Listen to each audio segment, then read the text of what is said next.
The views and opinions expressed on this program are solely those of the host and guest and do not reflect the opinions or policies of the station, its owners, or its advertisers. All content should be considered editorial in nature. Listener discretion is advised. Well, good morning, everyone. Welcome to the Carolina Cabinet. I'm Peter Pappas, and I'll be your host this morning. We are proud to be the only homegrown conservative talk radio show in this region, and we know this is the smartest hour of radio. Our job is to give a voice to the conservatives of Fayetteville, Cumberland County, and beyond. This morning, we welcome Pastor Joshua Goodman. Good morning, family. And very special guest, Mayor Pro Tem Kathy Jensen. Whoop, whoop. Good morning. Good morning. Good morning. So as we dive into our show, we appreciate you tuning in and spending time with us this morning. Please take a moment to like, share, or follow us on Facebook and look for us at thecarolinacabinet.com. And you can find links to our shows and how to listen on your favorite podcast broadcaster. Don't go far. We'll be right back. Since 2012, Joshua Goodman has been the senior pastor at the Cliffdale Christian Center, a dynamic church and ministry located in West Fayetteville. Join our friend Pastor Goodman for a podcast or a live sermon in person at 6427 Cliffdale Road. Now for today's good news. Here is Joshua Goodman. Well, good morning from the All-American City. This is Pastor Josh, and have I got some good news for you. In a time when so many want to unpack, talk about, and discuss all the problems, circumstances, and situations, all the negative junk, I'm here to give you some good news. So, I know it sounds like a broken record, y'all, but I was once again visiting my family home down in Florida this past week and had this incredible time just hanging out and connecting with cousins and aunts and uncles. Halfway through the trip, my wife looks at me and she's like, "Babe, let's drive to the airport." I knew exactly what that meant as soon as she said it. My oldest son would be flying in from California to spend the week with us. Guys, we spent the week, again, visiting family, connecting, learning about our roots. And as it happens, me and Peter have similar roots. We were talking about it earlier down in Tarpon Springs and the Hudson area. My forefathers were one of the founding families of that area and was a shipboat captain at the sponge yard. And, you know, maybe Peter had some people down there too. Who knows? Who knows? Who knows? Anyway, I say all that to say this, you know, spending time with my boys, swimming in the river I swam in as a child, visiting with my cousin Joy, looking through family photos. It was beautiful. David writes in Psalms 127, he says, "Unless the Lord builds the house, they labor in vain who build it. Unless the Lord guards the city, the watchman stays awake in vain. It is vain for you to rise early, to sit up late, to eat the bread of sorrows, for so he gives his beloved sheep. Behold, children are a heritage from the Lord," David says. "The fruit of the womb is a reward like arrows in the hands of a warrior. So are the children of one's youth. Happy is the man who has his quiver full of them. They shall not be ashamed, but shall speak with their enemies in the gates." Friends, listen. Today is your opportunity to make tomorrow's memories. So get out there and make good ones. This is Pastor Josh, and that is your good news. Conservative talk radio in Eastern North Carolina. You're listening to the Carolina Cabinet. This is the morning show your daddy wanted you to listen to.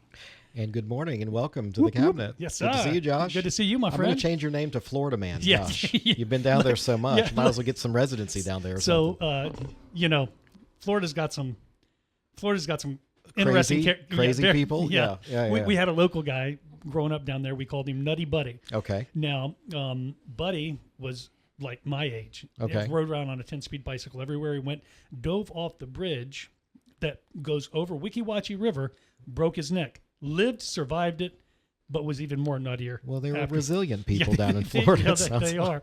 are. And we share some, so you have some ancestors in Tarpon Springs. Yes. I'm looking over at Kathy as you said that. I'm like, yeah, there's a little Greek in everybody, I think. A lot of macroses down there. Yes. That's my family. Yeah, so. really? Yes. So- I love it. Yes. Well, and then we were talking to Jim off camera. We're like, well, where are you from? Oh, yeah, you got some Greek in you too. Yeah. So, Yeah. you know, he's being ordained Greek I've got by a couple working around with me. I've got a couple Italian uncles down there who own furniture stores. So Right. it's like, it's just, It's a thing. it's a thing. It's a thing, It's- babe. you You know? know. Well, remember, we immigrated here and made good. Yep. So, Yeah, I don't think I have any of the Greek because I was from the Bahamas, Yeah. but my I'm he was a sure you shipboat had a captain. hot auntie or Yeah. somebody that one of these Greek guys with the unbuttoned shirt and the Well, gold so- chain. look, So what I always say is Ancestry.com rocked the Greek church. Yes. Yeah, it rocked it to the core. Well, yeah. Don't discount those Greek men and the gold chains, Yeah, man. yeah, I'm telling yeah, you. So. with the- All right. It's been a busy week. Yes. I mean, as usual. Well, you haven't done anything. You've been on vacation. I went on vacation with my mother-in-law, dude. Yeah. Okay. So And you my got some- kids. do you get a stripe for Yeah. that? Like, okay. It was a good week. We, Okay. like I said, we got to visit family. Well, the and, best thing was your son surprised yeah, you. dude. That's awesome. That was. And I'm impressed that your wife can still keep a secret from you at this. Yeah, at and this I time of didn't. marriage. I did not know. And she. I shouldn't be impressed though, should I? Because I think women are just better at that. Yeah. Yes. Yes, And my just- other yeah. kids knew, but yeah. Just you were the only one. I was the only I one. like it. I Yeah, like it was good. That's She really held cool. the secret because it'd make him happy. Yep. Oh, Yep. okay. She wanted to see him surprised and happy. I've just seen them hold secrets to make me miserable later on. That's my problem. That's the- yeah, So, when I that keep happens. choosing the wrong ones. But anyway, last week not much going on. We had our GOP XCOM meeting held at the Resource Center. Okay. And, for those of you listening whose heads exploded, we love you and we miss you, and you're welcome to come on the cabinet anytime. Yeah. You don't have to sit in the cheap seats running your mouth. We're right here. So that's about it. There wasn't much going on last week, just more work and trying to plan because we got some stuff we happening. have really good guests here Yes. this morning, but Jim and I have been trying to work on the social media and we're trying to look professional. Yeah, get the word out there. We're trying. Yeah. So let's dive into what's going on locally. There is the Greater Fayetteville Chamber Candidates Academy Yes. coming up on August 1st. Is that So is that just open to chamber members or is that it's open to everybody that's by this Friday will have filed for office. Gotcha. So basically, if you're running, we at the Greater Fayetteville Chamber want to bring you in, and Yep. we want to have it's going to be like 9 a.m. to 2. Mm-hmm. There's going to be food provided. I won't tell you where. Yeah. By Baldina's? But, Yeah. absolutely. And so, there's going to be a lunch, and we're going to have like people like Kirk Deviere and Nat Robertson and just electeds, former electeds come in and give you the scoop about how all this stuff works together. Because if you've been on Nextdoor, you've been on Facebook, you see a lot of people saying, no, and this sucks, and this, that, and the other.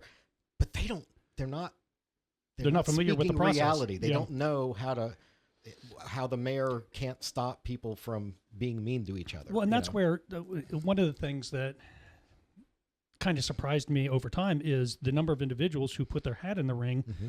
who have no idea what local government looks like, Mm-hmm. They don't even have an idea of how national. So- They don't know what the judicial senate. They don't know what Personally, usually what I do, besides getting upset and saying something, quippy, That's gonna offend because somebody. I may allegedly do that occasionally, but I usually put like the county board or city board and commission's website, the link, like, look, we could use a guy like you. Why Yep. don't you try to join, participate in the process, get involved before you jump off the deep end. Yep. Everybody that's come through the Resource Center so far as candidates, I've asked them, have you attended the meetings that you're seeking the office for? And are you on the city manager's email list? Yeah. Simple things you can do, because they're like, well, we didn't know this, we didn't know that. Well, Well, you know. come into the Candidates Academy. We're gonna try to put that on display. They will do with the information what they Because want. that's one of the things I would, as a resident, right? I would like to see a higher quality, especially like Absolutely. first time candidates.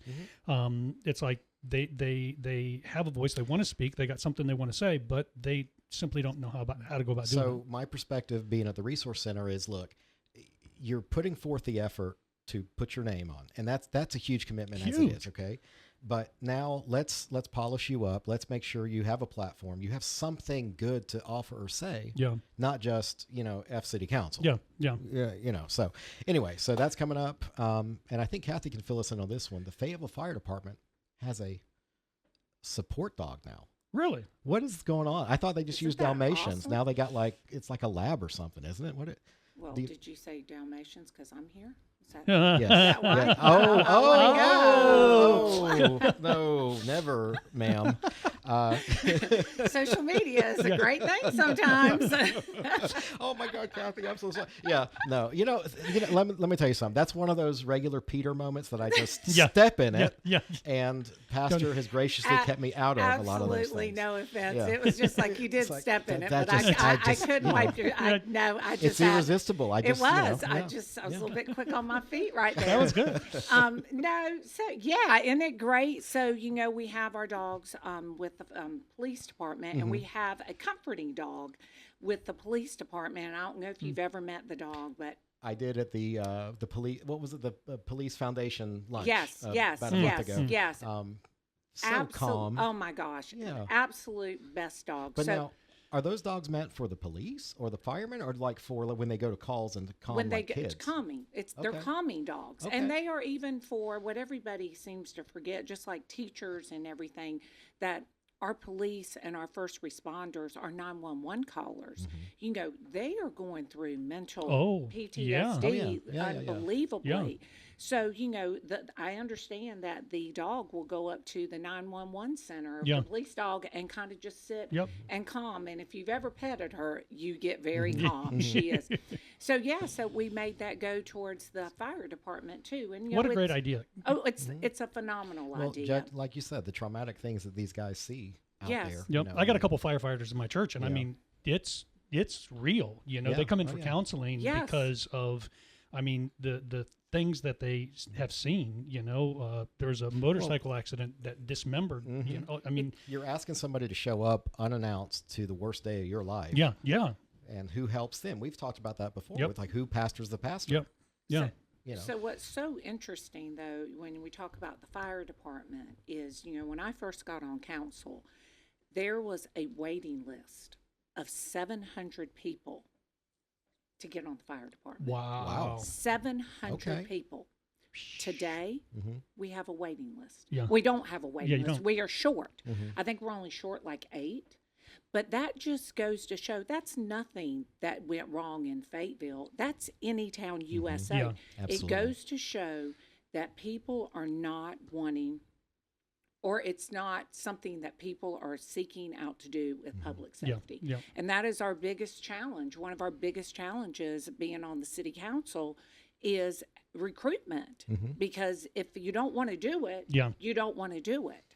Yep. Well, let me be Dave Ramsey for a minute and say, pay off the 8 people, find the 8 people for the fire department, and then work on what 150 for the police department. Let's fill that 8 people. And we'll talk first. about that too. Okay. I think you will be surprised at a lot of the numbers of what they are able to make and what they are making and Man, what I hate the it when a city guest is doing comes for armed them. with facts. That's stuff. beautiful. I'm loving it. It's crazy. I won't even have to speak. I'm just going to sit here and stand in all coming Kathy with for both the barrels loaded. So. I am Greek. I will not quit talking until you tell me to. So, a couple other things. There is the county has sent out an It's not an RFQ. It's a request for information about a homeless shelter needing a temporary homeless shelter. So since the Salvation Army closed, and they were going to give them $500,000 to open back up, but they have city was going to pitch in too. Okay, city was going to pitch in. Well, and that's kind of why I'm pigeonholing this here. They've sent out the request for information, but the city has the Day Resource Center, and there's been a lot of talk on Facebook about go to the resource center, start there first, but then where do we? Does the city have any temporary housing? I guess is where I'm end with this. So let's go back. Okay. Let's talk about the Day Resource Center. So during Hurricane Matthew, the state came down and gave the county like $3.1 million to build this.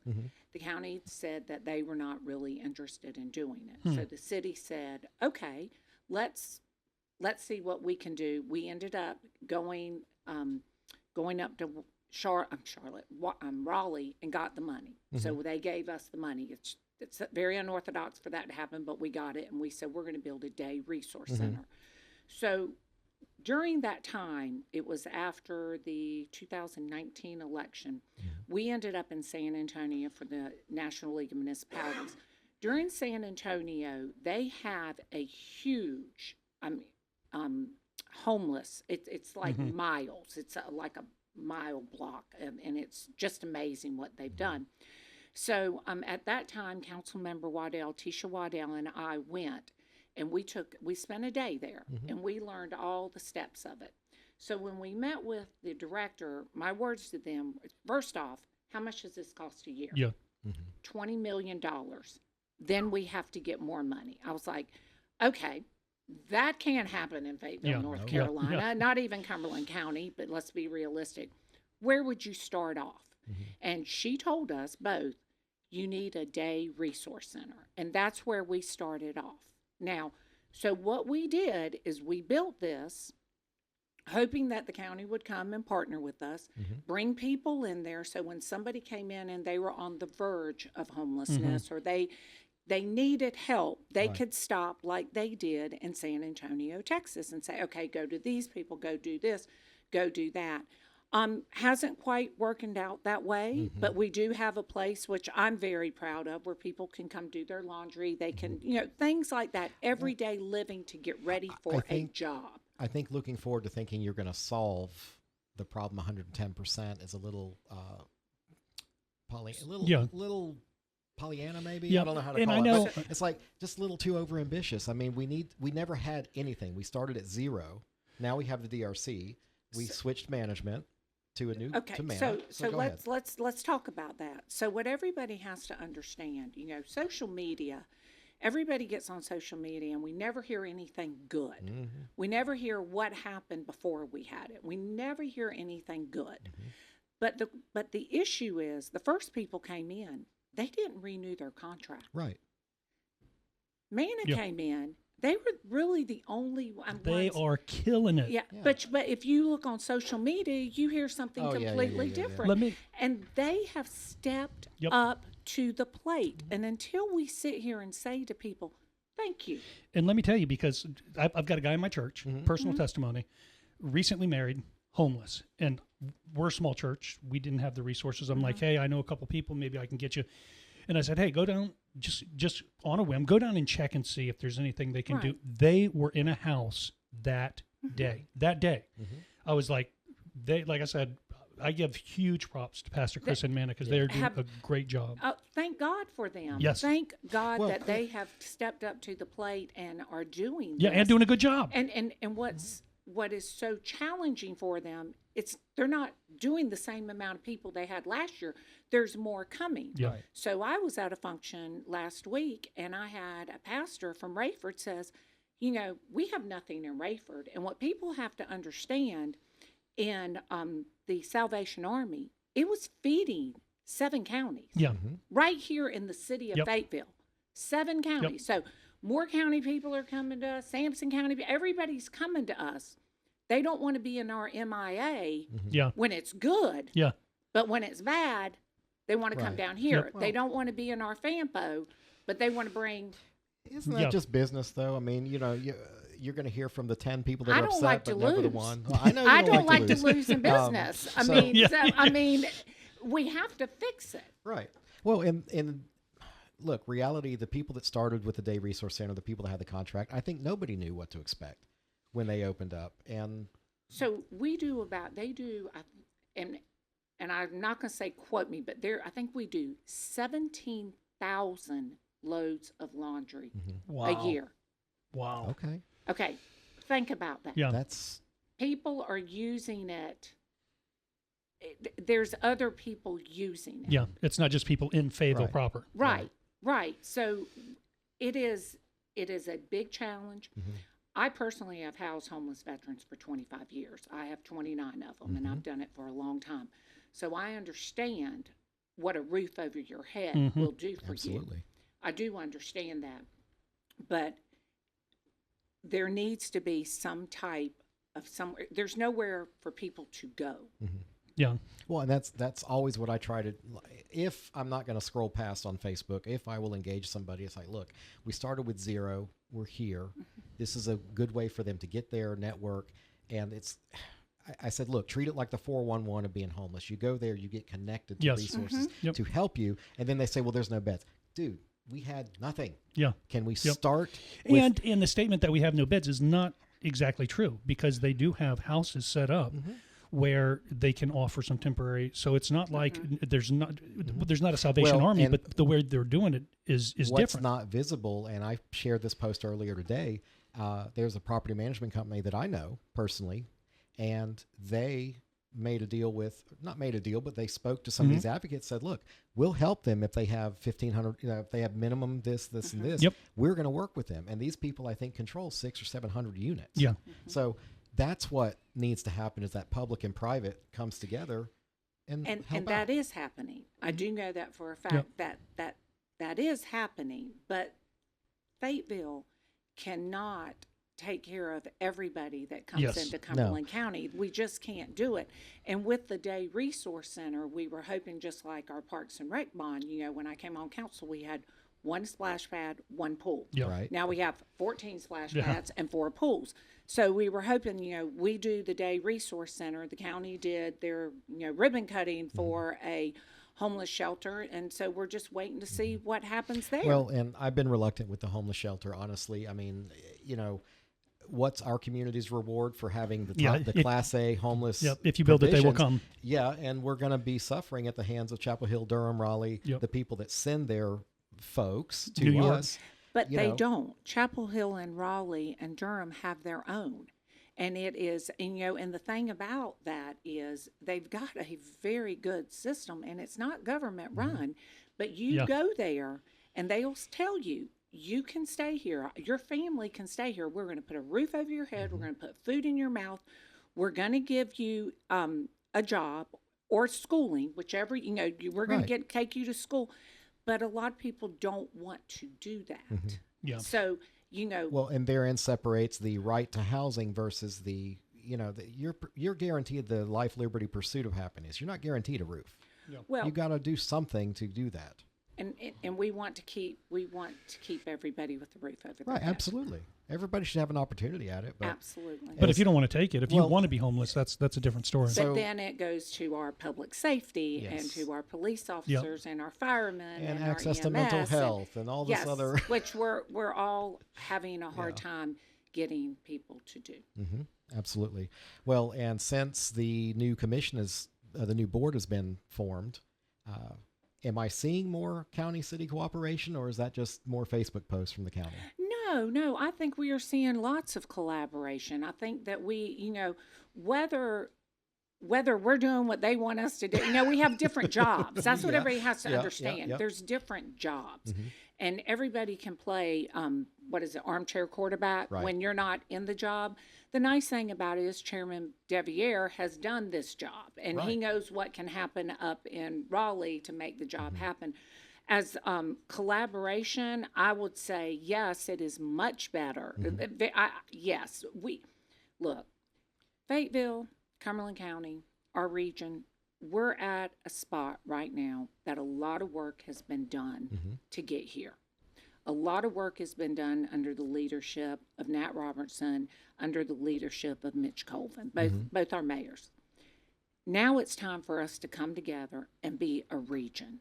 And we have tried to position ourselves on boards and commissions on the state level, on the federal level, so we can all talk together, because people up at the state, they might give us ones or twosies for the city of Fayetteville, but as a region, we can get plenty.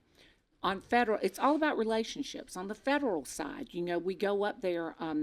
Councilmember Thompson and I are on the League of Municipalities Military Affairs Committee. Okay. So, the first time we went in, nobody had ever been on it. So we walk in and they put us in the corner of the room. And we're like, whoa, okay. Bad kids from Fayetteville. Yeah. But it was like, and our assistant city manager stood up and said, no, this isn't working. I was like, it's fine. But the minute I stood up and said, Mayor Pro Tem Kathy Jensen, I am from Fayetteville, the largest neighbor to the largest military installation in the world. It was amazing how a seat came open for me at the table. So then I went back home and I got an email and said, congratulations, you're on the board. You're on the board now. Oh, yeah. Another meeting you need to go to. But it's really interesting that when we speak, they're listening to us. And even on the state level, we have a committee, there's 4 of us at the 4 largest neighbors in North Carolina. And we're trying to change things up, because when we look for grants and RFPs and all this stuff, we cannot we're not apples to apples. We're oranges and fruit, Right. but, Yeah. oranges and apples, Yep. but we're both fruit. But it's like when you go to Duke, you want to go to Duke. If you did not letter in a sport, they're not looking at you. Yeah. They just take your application and put you to the side. Well, that's what's happening to us because there's certain numbers we can't hit because we're the largest neighbor to the largest yeah, military yeah. installation in the world, and our numbers fluctuate. Yeah. So we're working on a way to have some type of box or some type of, that they see that and go, oh, wait a minute, pull that one over Yeah. here. Let's go. Well, putting forth a unified message from the region Yes. would help. I mean, Greater Fayetteville Chamber's doing that. Yep. We're advocating for 685 to come through here to not repeat the same mistake of I-95 Yeah. going outside of town. Yeah, well- which is predates most of us in this room. So to go back to that, Yeah. I'm sure you know that. I don't know if your listening audience does, but in May, the mayor, the chairman, Kurt Deviere, the chairman of the chamber, Nat Robertson, Robert Van Giens, me, and Assistant City Manager Jody Phelps all flew up to Washington together. And we met and we got to go to the White House and met with the lady that was in charge of local governments. And we met with all of our delegation. And it was really interesting. And the chancellor came from FSU and his staff. So we came as a full region with our lobbyists, fighting the fight on we're a tier 1 community. We're the largest neighbor to the largest military installation in the world. And we need to make sure that our families are taken care of and our education system is the top of the line. But we need leaders that are willing to sit across from each other that maybe fought each other in an election before or whatever else, to be the adult in the room and go and say, look, we are here, and do it for the city, not for themselves. Yep. So what's so interesting is the four of us, Mitch, Nat, Kirk, and I, were on the four that built the baseball stadium. Yeah. That did the Parks and Rec bond.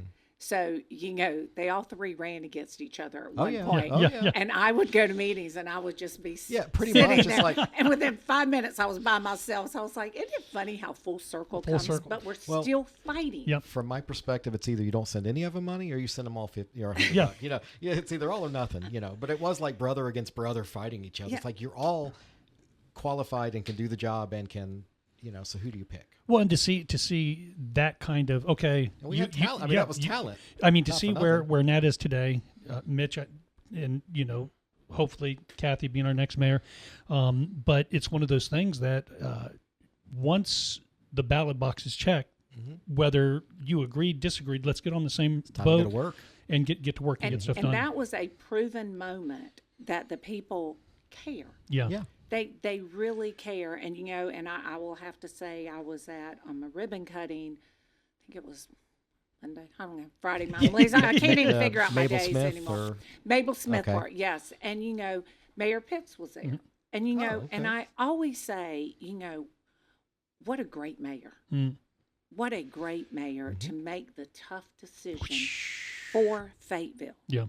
I say that every time I see him, and how you get around people that that they have done so much and I didn't know him. My brother served with him. Okay. But, it's like you get a little tongue tied. Yeah. It's like, because you have so much admiration for them that he was such an And unselfish mayor. The decisions that he made, that was around the Big Bang and stuff like that. He's the wasn't one it? that did it. He's Yeah, the one that did yeah. it. He's the one that annexation did all, it. yeah. And that cost him his office. It probably did. Probably. Yeah, And yeah. but he knew what was best for the citizens He of was Fayetteville. willing to make Well, a bold and- decision. Yeah, what people didn't understand back then, I didn't. I was against it, right? Of course, But- yes. everybody was. But what people fail to realize is people like Mitch Pitts. He had the strategic vision, which is something our community has lacked since its inception. Yeah. The strategic vision to not look a year, 5 years, 10 years, but to now look 15, 20 years away at the benefits. Because that place that he annexed, they need the infrastructure. They need all those things. This would have never happened. And I can say for all the mayors in the past, because we've done a lot of history on them, that they had the vision, Yeah. but you just have to have the people, The support. Yeah. of your council backing it, of the vision. You know, Beth Finch had vision. She, I have to say it, she was the only woman mayor we have ever had. Found this out. So I got asked to run for an office at the North Carolina League of Municipalities. I said, oh, no, we're gonna wait for that. We got another race we got to deal with. But she was the only president, first woman and the only president from Fayetteville, North Carolina, and that was 50 years ago. Wow. Isn't that crazy? But then you have Mayor Hurley. I mean, what a Okay, visionary. the only thing I think of Mayor Hurley, poor Mayor Hurley, those damn Hurley pots. I would be thrilled. Poor guy. It's like he gets vilified. I know. So tell me some good things he did, because he gets remembered for those damn So this Those is pots what I will downtown. say. So what they're talking about is they're talking about the big planters that are downtown. the cast iron that cooks the plants and doesn't. Yeah. So my Thea, my aunt, Okay. came. She was from New York, and she came in the Hurley pots, and there was this picture. I remember this as a young child. So there was these big Hurley pots, and he had his leg propped up on. Of course, my dad was, rah, rah, rah, and my mother said, well, I think they look nice. And my Thea said, aunt said, not as nice as he looks, so they're good in my book.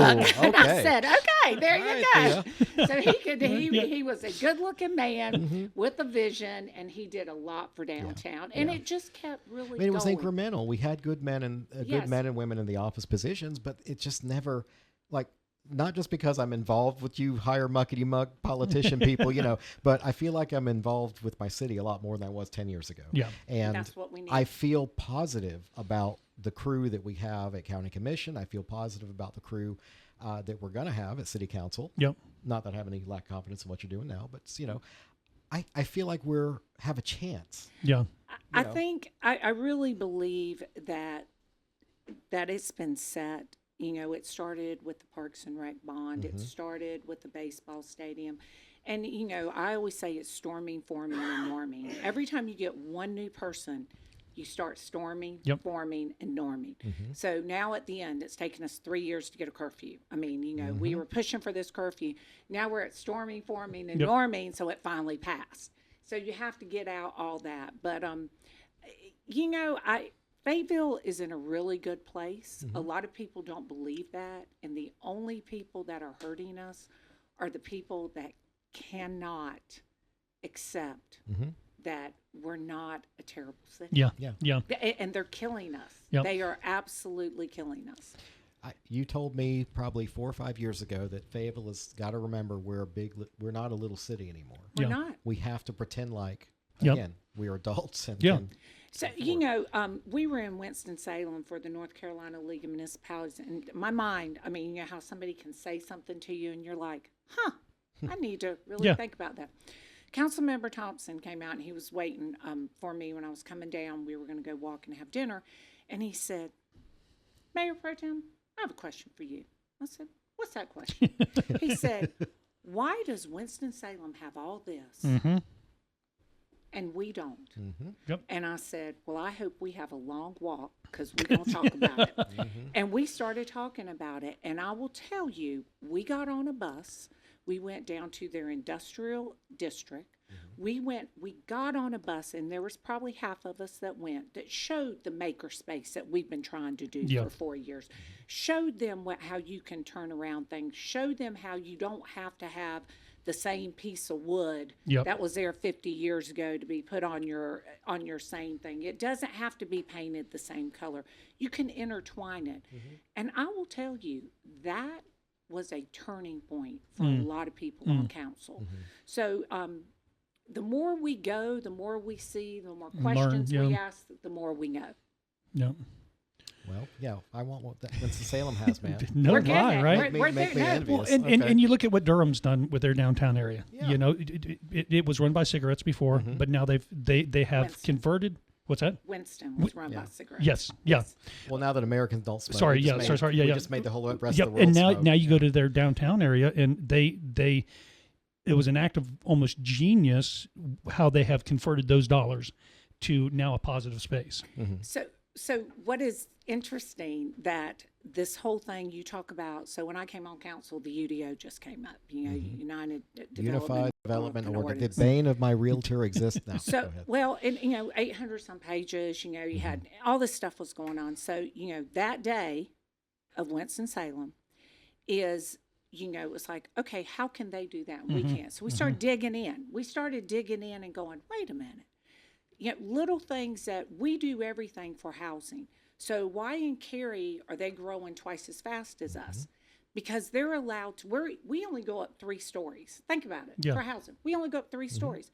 Well, there is something in there that if you do 20% for workforce development housing, which is, for the audience to know, is teachers, anybody under 52,000 and under, that they get a different rent or they get to buy it a little bit better.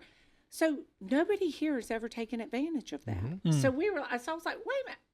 And we were like, okay, let's take that out to the developers. Let's do something to show them that that's something we can do. Yeah. Instead of having this density, now we can have 3 more flights. Now we can your grow. Density is going to go up. Go up, not out. Yes. I like it. Yeah. So I wish I would go up more and not out because I keep going out. I still get people to say, I remember you were this tall. So I didn't get that much taller.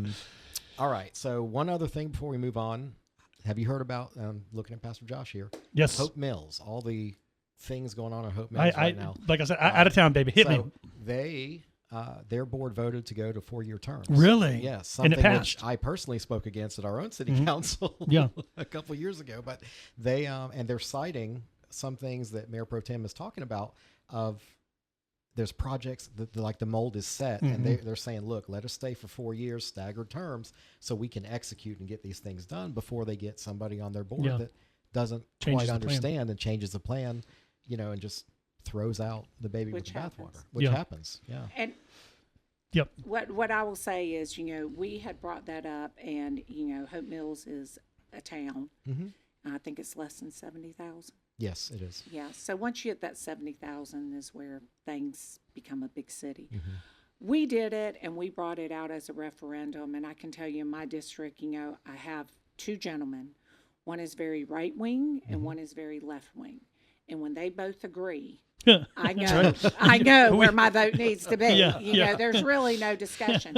And but honestly, it should be 4 terms. It should be, because when we met with the people from Concord, and they have had the same council. Think about this. Go Google Concord. The same council for 12 years. Wow. Well. And the same people that have invested and moved their downtown and built things, are the people that we're looking to have here. But what I will say to you, they will tell you, it hasn't been easy. No. It hasn't been easy, but they've stayed strong.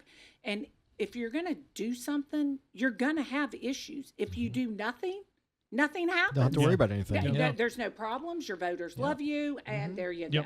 Well, and it's challenge. And so in 2 years, you got to figure that that 2 years is really only a year, maybe a year and a half, because not that you're not working, but then you've got to start doing radio shows, and then you got to start running your campaign, and that takes, you got to start knocking on doors and all the. Well, you have in to retrospect, start storming, forming, and norming again. In retrospect, I might have spoke against it last time, but since I've been through 2 elections now, I think maybe we'll go to 4 years. So if I do win one of these days, it'll stay at the 4 years. What's funny, during the Winston-Salem thing, that conversation came up, and I said, "Listen, if y'all want to do it, that's great. You need 6 of you to do it. You're not going to get my vote because it lost tremendously while I was on council.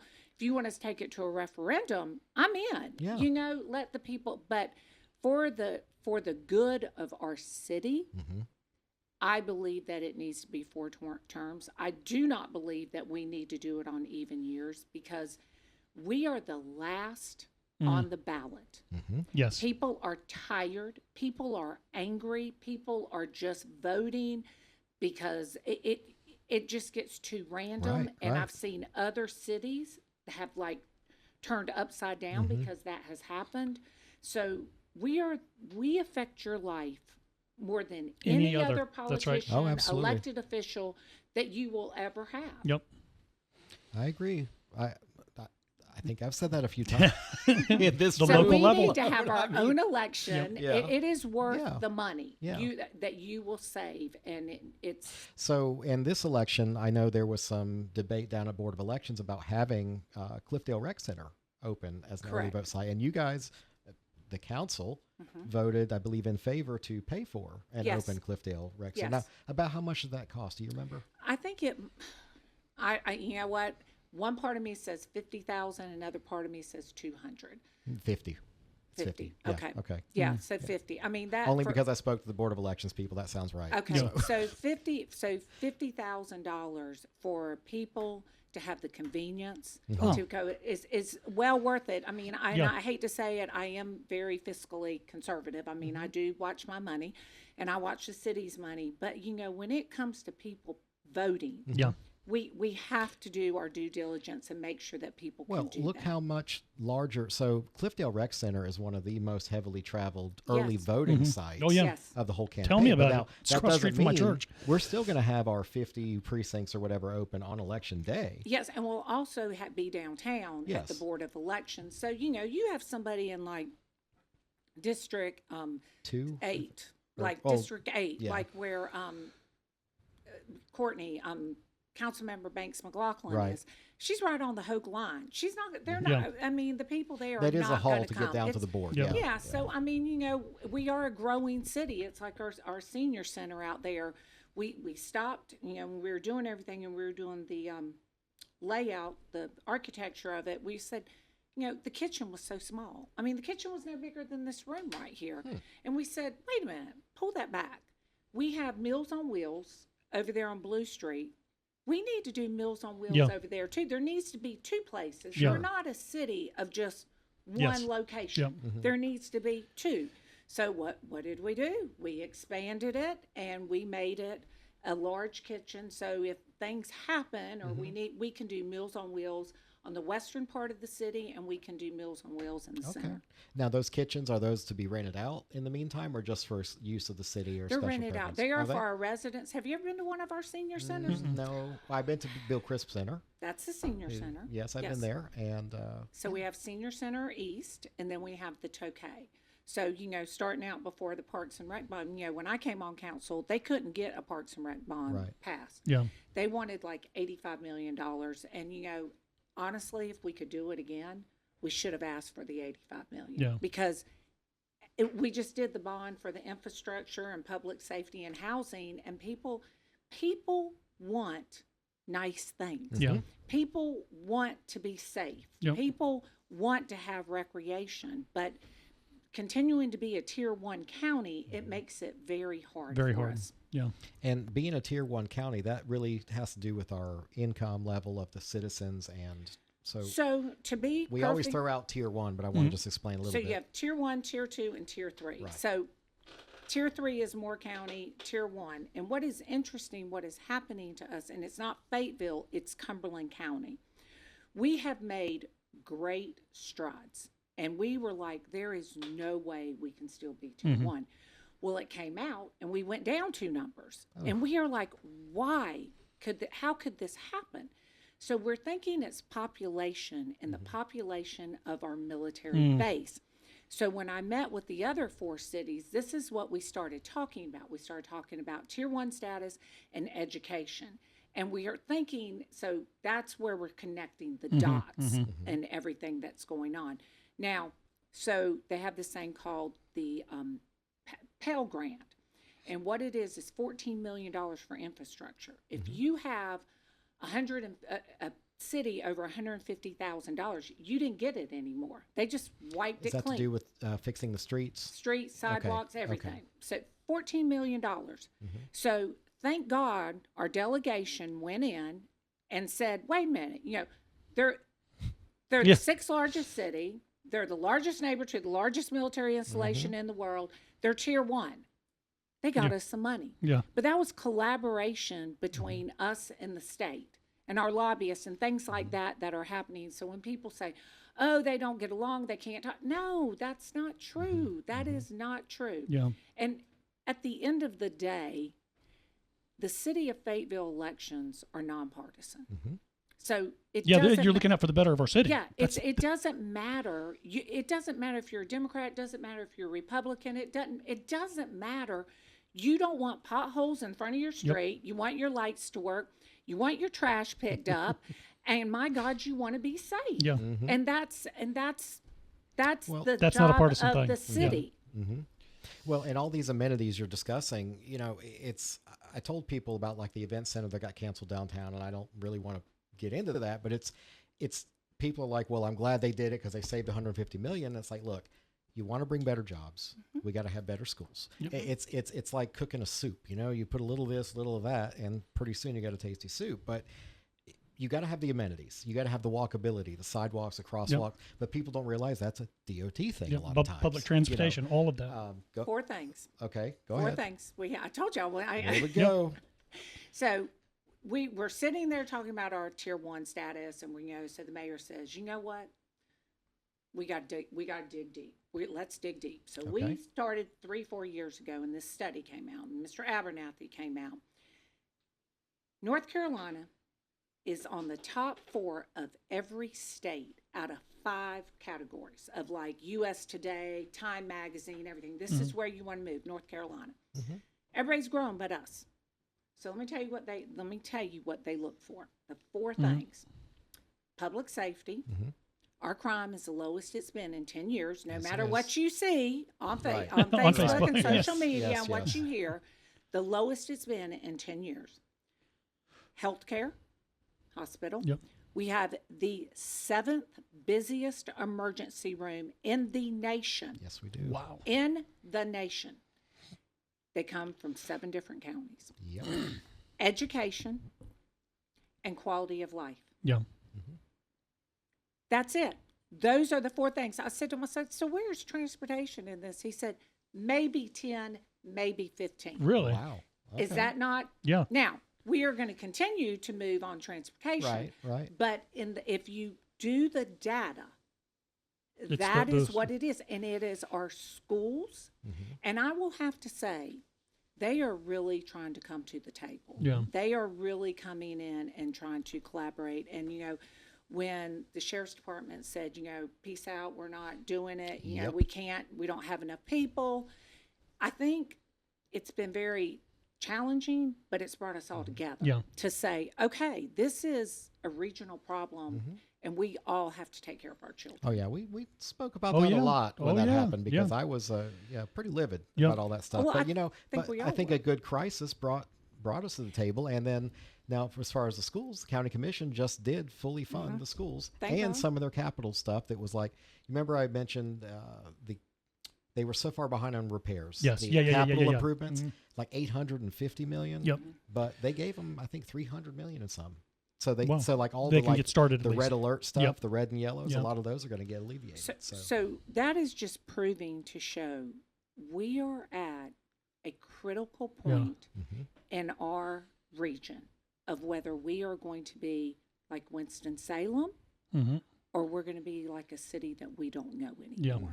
So it's again, like I said, it's a very serious time for us. We are at a fork in the road, and we have to decide how we're going to do this.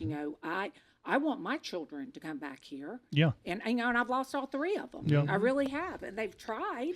And the only one that's coming back is my bonus, and he's going to be working downtown at the courthouse. But but hopefully I'll get the other ones back because they want to come back. Yeah. But there has to be opportunity, career and life. Yes. Yeah. I mean, that's the only reason my son lives in LA is because in the film business, that's where you got to be. I personally don't want to live in LA, so when he gets older, he'll probably get tired of that. Oh, he already is. I didn't tell you. They're building a Netflix place up in Jersey, and so he's looking at moving back. Okay, so he's going to go on the East Coast at least. So, all right. Well, so we have plenty of time. Don't want you to worry. We've just been getting on, but let's start the Kathy segment. Okay, so. Tell audience who you are, what you've been doing, give us your background, and let's dive into your campaign a little bit. So my name is Kathy Keefe Jensen, and I always put Keefe in there because when I first started running, everybody thought Kathy Keefe was somebody, and everybody thought Kathy Jensen was Guilty. somebody. See? And people that did not even know me as Kathy Keefe thought of me as Kathy Keefe. But now it's interesting. Everybody's like Kathy Jensen. So anyway, I'm born and bred here in Fayetteville. Grew up in Kenwood and went to Long Hill Elementary School, Pine Forest Junior High, Pine Forest High School. Went off to East Carolina, came back, went to Methodist. My family, my dad started a business when I was 6 years old called the Trophy House. So I have been working. I've bought a lot of stuff from you guys. Yes. It was a fun, challenging place to work, but it was challenging with family. You mean challenging with family, challenging. It was just I learned a lot about the military there. I learned, being a teenage girl and waiting on soldiers every day. Oh yeah, you learn to be tough. Yeah, you learn to be tough, and so he expanded. My dad was a very good businessman, very good, savvy businessman. My mother came over on a boat from Greece when she was 12 years old with her 10-year-old sister and my grandfather, as my grandmother went into hiding because she wanted to come in so that she could come in the right way. But she had to go into hiding during war, lived underneath ground for 6 months. So a lot of things that are going on in Ukraine, I can see my mother. I see the young girls, and they look like my mother. So it's a lot to take in.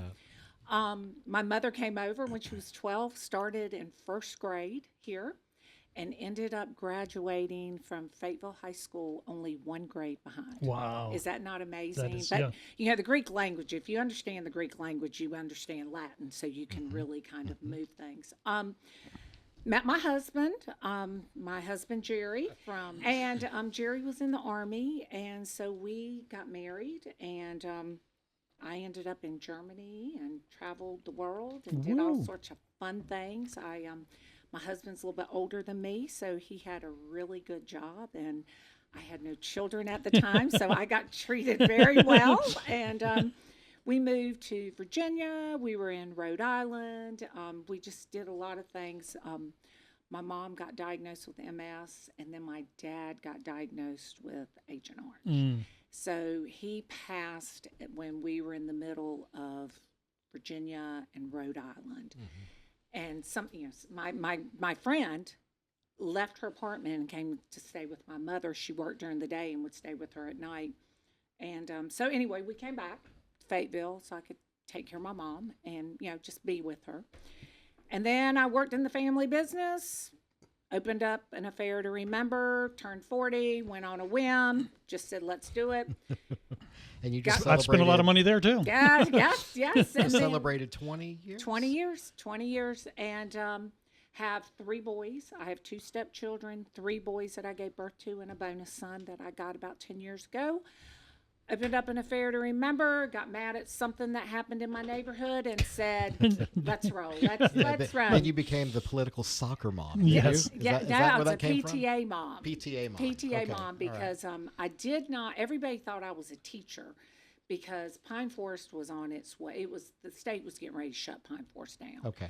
So we were like, it was my home school. Yeah. I was like, we got this right. Someone's got to do something. And once you live on the north side, sometimes it's very hard to get out of it because we just grew up there. It's like people that live in town. So there's about 7 of us that took our kids out of private school and said, we're going to make it better. Yeah. And we did. It was number 2 in the county when our kids got up there. It's a great environment for my children. So my children I have a stepson in Columbia, a stepdaughter in South Dakota. My 3 children, I have a mental health counselor in Charlotte. I have a city planner in Burlington. Oh, wow. I have a computer science engineer in Columbia, South Carolina, and my bonus just graduated from law school and is coming to work for Billy West. Wow. So and 2 granddaughters. And been married for 32 years to Big Jerry. Yes. Yeah, so that's kind of my deal. I believe in, I always say it, public safety, economic development, and quality of life. If you get those 3 together. Everything will come together. Well, so Everything will come together. you've been mayor pro tem. This is your second time around doing Yes. that, right? Yes. Okay, so does that come with a pay bump or anything, or just more It's responsibility? just well, let me put it this Do way. you get like a Applebee's gift card or anything with No, that? you get a little bit of a bump. Your peers are the ones that vote you into that. The first time I became mayor pro tem was December 2012, and so we all know what happened in March 2020. So we had a brand new council, and it was like, everything to run the government, run the city, changed. Okay. Yeah. I mean, who would have ever thought that you had Zoom? Yeah. We had to have city council meetings on Zoom, in your house. And then it was like, oh my gosh, who do you want to see? My sons would like hang up like sheets. And I mean, it was just crazy. Yes. It was like, it wasn't, did my trash get picked up? Yeah. People upset with, are we going to do this ribbon cutting? It was like, oh my God, what are we going to do with all this trash if it doesn't get picked up and people start getting sick? What are we going to do?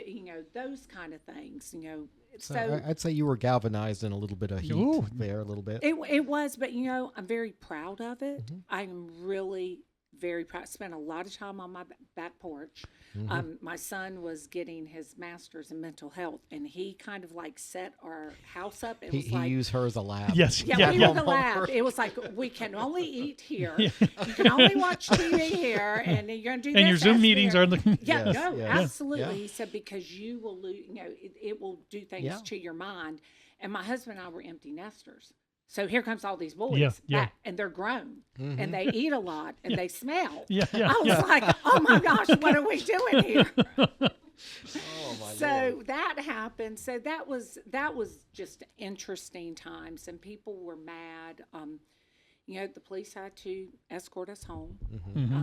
It just wasn't a really. It was surreal to look Yeah, back on yeah, look back everything on it now. everything we allowed, but everything we went through for the good of others. Yep. Like, I wore a mask not because I wanted to, but because of the kid at the door saying Yep. you got to wear a mask. I Yep. didn't want to give them grief. Yep. I don't know if I mentioned last show I had a customer that got mad at me because I walked through the kitchen without a mask. It's I like, said, I didn't come on. touch your stuff. She says, well, you breathe. I'm like, yeah.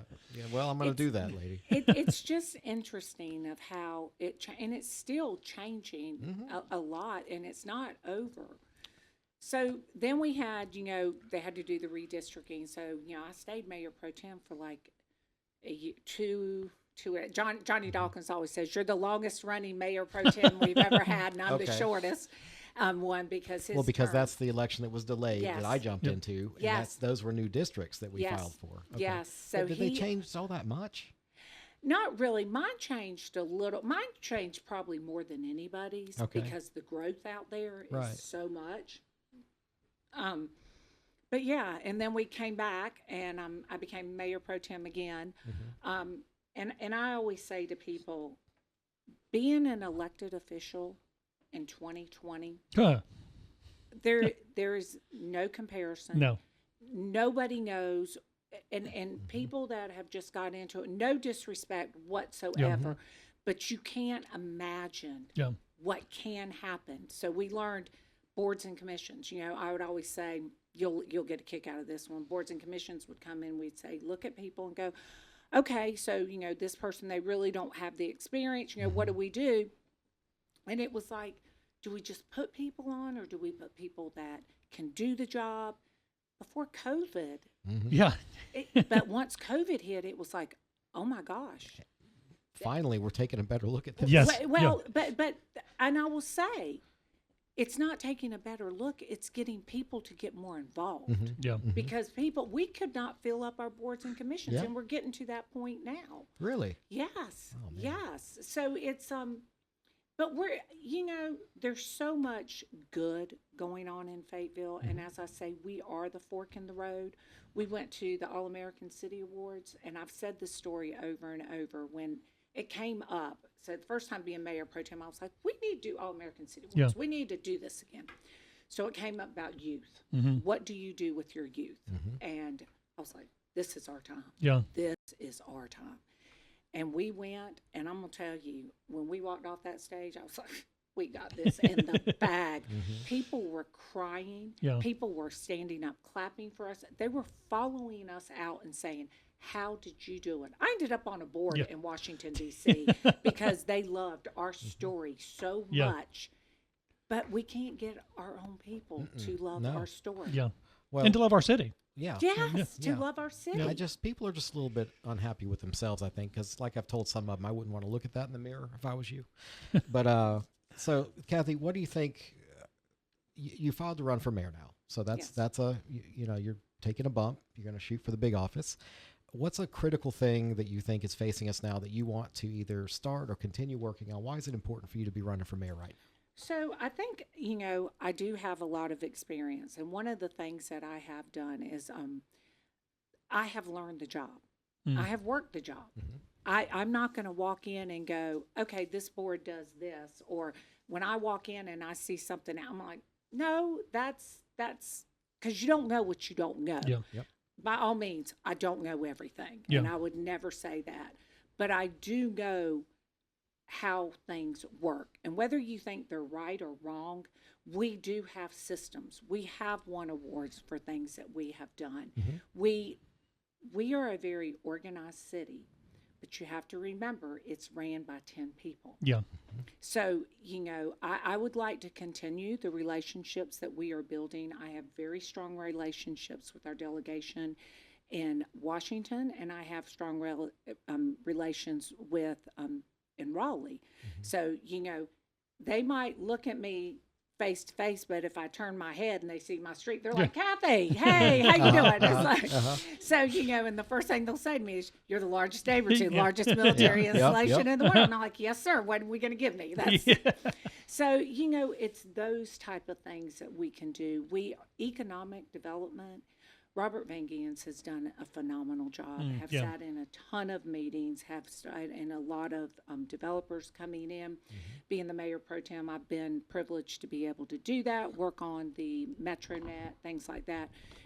Mayor Colvin has done a phenomenal job on economic development. When I've seen things that have start going south real quick. I mean, I've been on the calls, especially during 2020, and it's like, he brings it right back on up. Yep. I mean, and so I will say that I want to continue that. Our new police chief is great, phenomenal. I don't know if you noticed, there are some changes being made. You're seeing a lot of police officers out on the streets these days. Yeah, I've seen some behind me on McPherson or someplace. Yeah, yes, allegedly. yes, and we have raised the police officers with the STEP program, which it's interesting to me. I was talking to Chief Joyce about 2 weeks ago before the new chief came on, and it was like, so if you're on the police force for about 5 years, what are you making? He's like, well, if you make sergeant, you can make that in 5 years.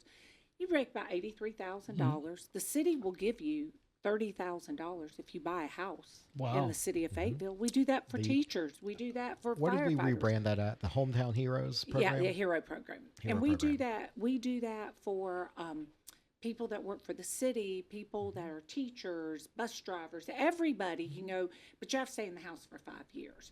So these are the things that I would like to continue. I want to continue to build Fayetteville to be Winston-Salem, revitalize. And, everybody deserves. And, there has always been, a divide in Fayetteville. Everybody wants to be safe. Yeah. Everybody wants to be able to send their children to a decent school for a decent education. And everybody wants a roof over their head.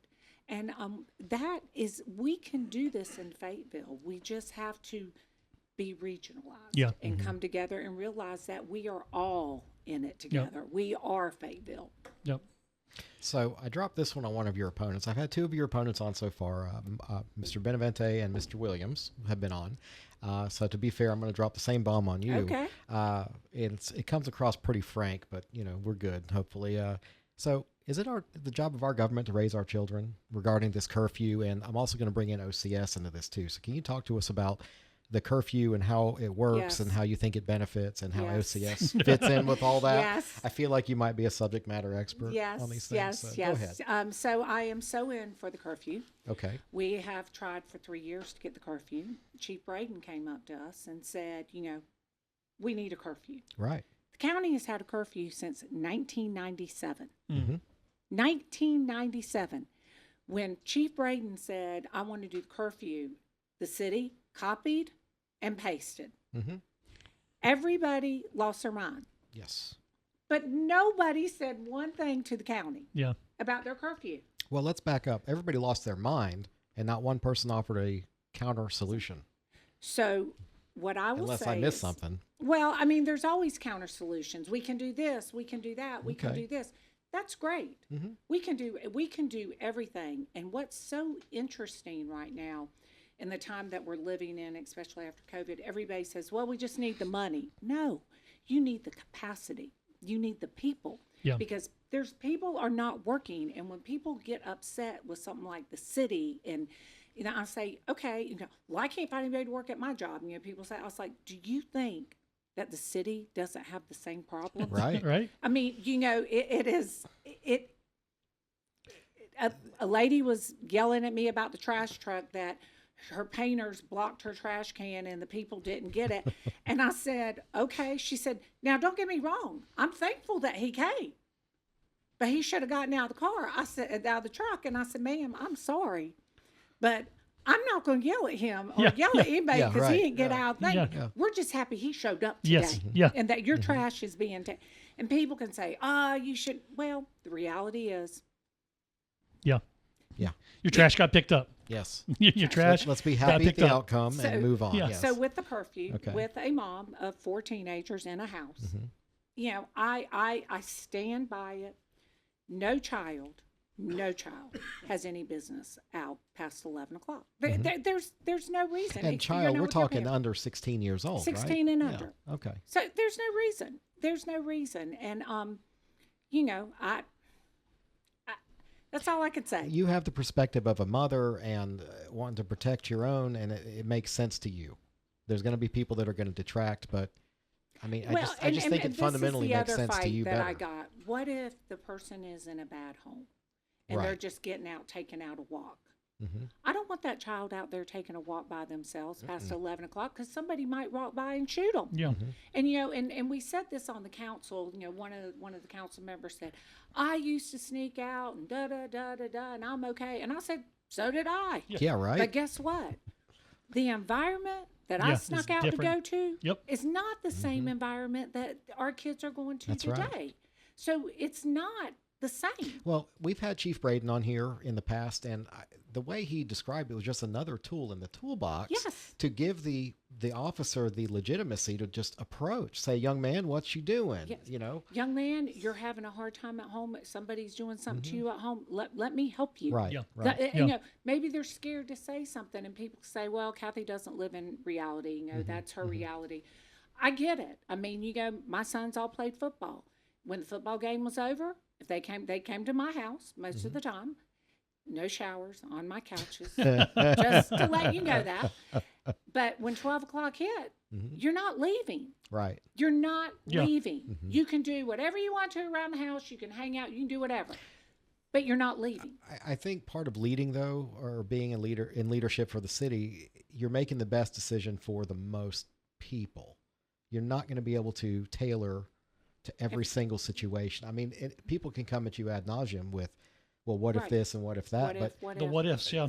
Do you feel like you made the best decision for the most people in our city? Right. Okay. No, and that's what a mayor is supposed to do. That's what your council person is supposed to do. It's not what, and a lot of times it's not what you believe, it's what is best. Yep. And what, in every decision that I make, I'm not making the decision for right now.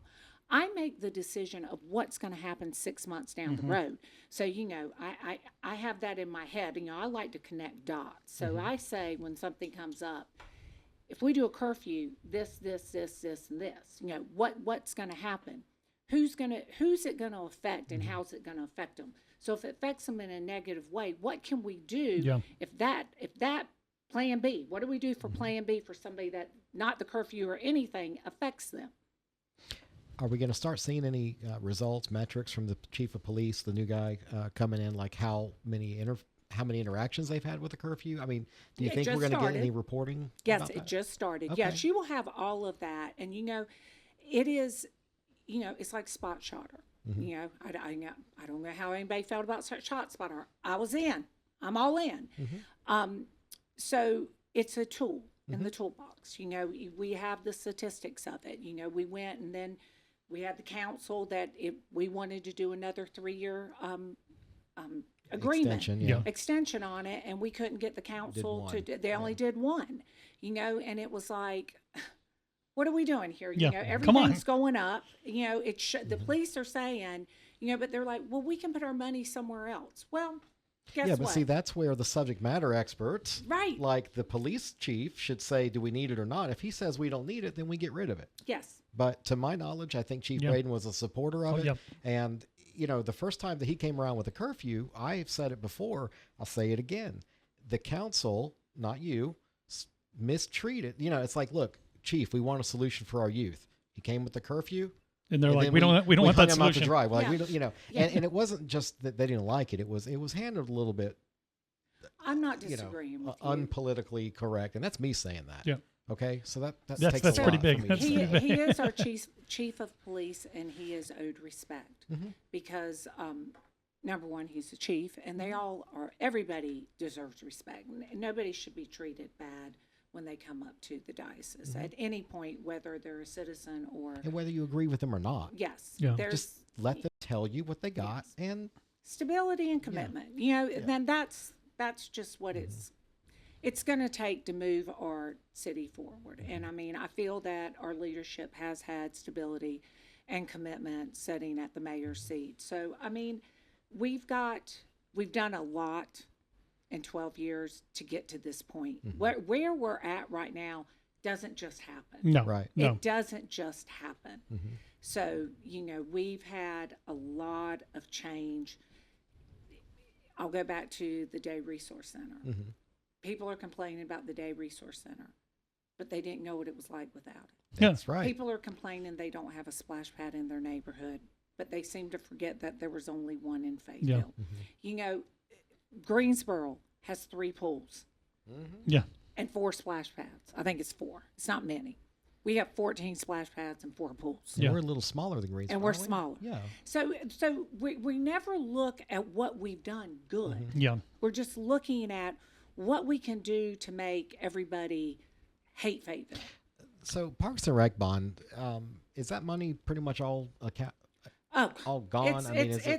It's gone, and we just keep on going. And when I say we keep on going, we're getting grants. We are up. You know, we're partnering with Fort Bragg, and another thing that happens is, so we started in 2015.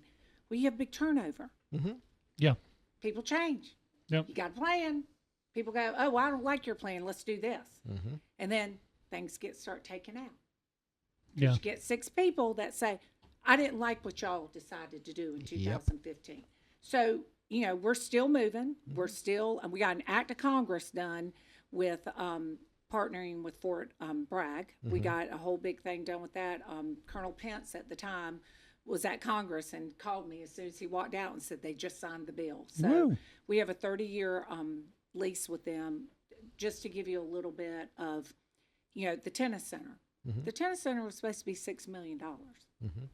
It's a $20 million project. Yeah, I was going to say that's yeah. It's not the senior centers were supposed to be $5 million. They were $12 million. Yeah. But you know what? We could have done them for $5 million. Yeah. Why? Why? Yeah. We have gotten out of the. It's Fayetteville. It's good enough. Yeah. Our seniors deserve these senior centers, and I was there the other day. I couldn't find a parking space, and I was like, "We're gonna have to build another one." I got a bunch of people in my church who I mean, they rave about them. Yeah, I mean, we need 2 more. It is amazing to see them, and you know, for me to walk in and see it is just like, you know, when people say, "Well, what have you done?" Go to a senior center. Go to the skateboard park. Yeah. Go watch these children.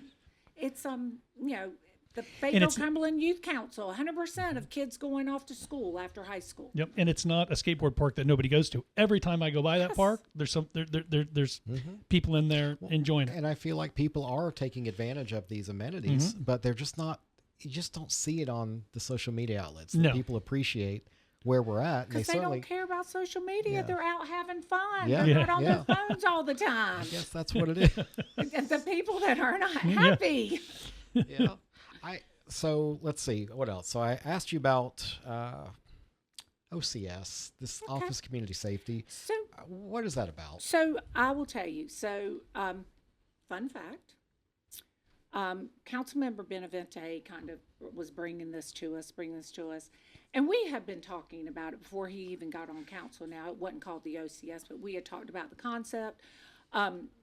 Our mayor and me, we both had relationships with the mayor of Durham and Winston-Salem and all that, so it had been discussed.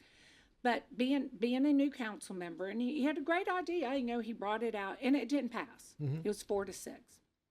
So we started talking and going through, and something happened out at my place, and it was like, there's nobody coming. There's nobody coming.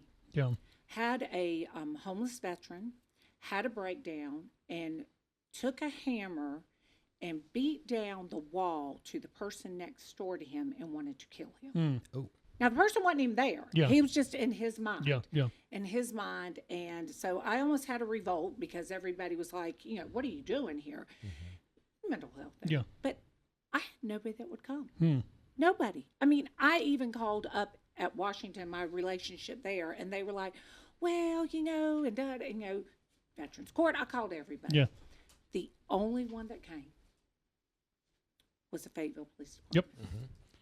The only one. And they do a good job. They do a great I had a similar incident on my property Yes. a couple months ago. A guy with a knife and all this stuff, mental illness and all that stuff. And the way the officer handled the situation and this young man, did great.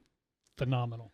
So I went to Councilmember Benavente and I said, okay, let's talk about this. Let's, because he had his thoughts on it. I had my thoughts on it. And I said, okay, I'm going to bring it back up.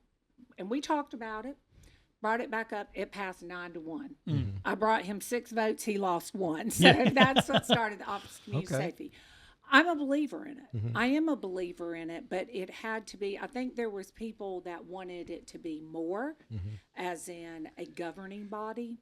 But at the end of the day, it needs to be something that our police officers and our first responders have help with. And I agree with Councilmember Benavente on that full force. okay. They cannot be everything for everybody. Right. I will say there was a time that we had a father he was a military man, shot his wife in front of his 2 young children. I remember that. We called DSS. The police called DSS, the chief called. They said we can't come until the paperwork's done, which will take 72 hours. So here is our chief of police with 2 young children that just witnessed their, So thank God in his phone he had a contact of a mental health a doctor, a mental health counselor. At 2:00 in the morning, picked up the phone, said, I got a problem. And they came. Yeah. How sad is that? Yep. That makes no. So the OCS is meant to bridge that gap Yes. between the police response Yeah. of securing the location and then dealing with the mental issue that caused it. I Right, guess. right. But, as being, so my aunt, my Thea Penny, is a doctor of psychology, and she does a lot of mental health. She stayed in it for 2 years, graduated at 63, Wow. worked in a hospital and said, okay, yeah, I'm going, I can't do this anymore. Out. She's out. She lives in the mountains in Haynes. So, and I have a son in it. And the thing about it is, what is the biggest problem with mental health is you have people that go to college, they go get their master's, it takes them 3 years, they go into debt, and then they make $30,000 a year. And it's like we're not taking care of the people that can take care of a lot of these issues. That's so right. it's it's a hamster wheel. Yeah. So I'm trying to get us off the hamster wheel is what I'm Okay. trying to do. All right. Well, I mean, I see we have a new leader now. We actually appointed a director. Yes, hired. Dr. Jones. Yes, Okay. Director Jones. And he's Very- from here, from what I Yes. understand. So I like that story. Local boy makes good. Yep. Back home, Okay. helping out. So Kathy, tell us about your campaign. Where can we go to find more out about you? So you can go to my website, which is www.kathykeefe, K-E-E-F as in father, Jensen, JENSEN.com, or votekathyjensen.com. I've been started, I think I announced May 12th is what I did.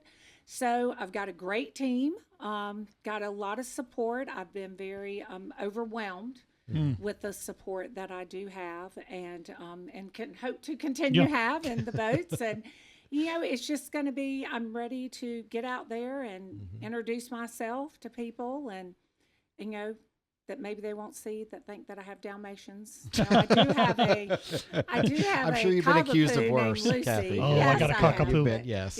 Oh, love them. They're so cute. But we're going to put spots on her maybe one Yeah, day. I paint don't little. know. But please go onto my website, and if you'd like to volunteer, please hit that button. And if you'd like to donate, hit that button. Takes a lot of money, but I've been here a long time. Have done, been very involved in the community. And so it's going to be some fun times. I'm very excited about the next 4 months. So last question, what is your favorite binge watching right now, or something pleasurable you're doing? What are you doing to kind of ease your mind lately? Nice bottle of wine. That's I am Greek. So, what I've been watching all these weird things on Netflix, and and I hate to even say it, it's just pure trash TV, but it's the and Just Like That with Sarah Jessica Parker. Okay. Yeah, it's trash TV, but it was back in the day. You gotta have something. I'm her age. You gotta have some in the background while you're doing your work. It's like, okay, you miss it, you don't get upset. And I play Royal Match on my phone. Okay. Me and my wife, we put together puzzles, and Poirot is playing in the background, so that's just... I just play card games with whatever date I've got to figure out things I didn't want to know about her, so we don't have another date. That's all I'm doing. So, But my biggest hobby now is going from point A to point B. It That's seems it. like my whole calendar is full. Well, I'm sure by the end of the week, let's hope, I don't know how you feel about if somebody else jumps in the I'm mayoral sure race. there's more coming. I think I was thinking to do it just to make certain people's heads explode, but only if I can have a camera next to them when they find out. But I think we're not done with the filings yet. We have another 4 days, I think. Plenty more coming. It's getting ready to get very crowded. But hey, it's a short cycle. Yeah. We've got till October 7th as a primary. And that'll whittle down our options. And then October 14th, I get to see you at the Greater Fayetteville Chamber's Candidates Forum. From your lips to God's ears. Yes. I will be there, so, in October. We get to see each other then. And then the election's November 7th, right around the corner. I think. November 4th. Yeah, and then so that's, it's 4 quick. months. Yeah. It's quick. So it's going to be, like I said, a very interesting, challenging time. But Fayetteville's got great things to happen. It does. Well, everyone, Kathy Jensen running, Mayor Pro Tem Kathy Jensen running for Fayetteville Mayor. Thank you for being here. Thank you for being here. Thank you for having me. So, as always, Pastor Josh, thank you for being here. And to our audience, I hope you do us a favor and take time this week to visit one of our commercial sponsors. Let them know you heard their message right here on the Carolina Cabinet. If you do somehow miss an episode of our top-rated show, you can find us on your favorite podcast broadcaster, Apple, Spotify, Google, Audible. Come on, guys. You know what to do. Look for us online at thecarolinacabinet.com. You can find all of our videos and links there.